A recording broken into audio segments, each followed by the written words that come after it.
پدر چقدر محتوای بزرگ است. پدری بزرگوارم 63 سالگی سن پیغمبری را برایتان شاد باش میگویم. واقعا هم شما پدری هستید که در همه نبردهای زندگی بهر ما فرزندان بهترین شرایط ها را مهیا نمودید.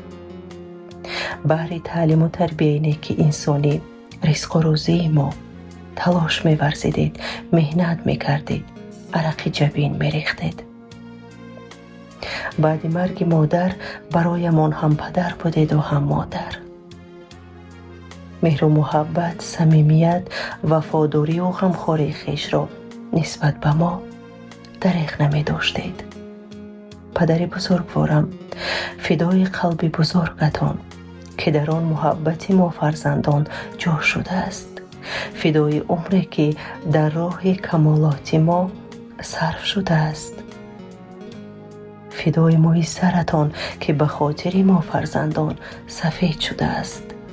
قربان بزرگیتان پدر که سایه‌تان بالای سر ماست. ای ستون خاندان و تکیهگاه ما، پشت و پناه ما، عدالت پرور و غمخوار ما. زاد روزتان مبارک، بالای سر ما فرزندان زنده و سلامت باشید.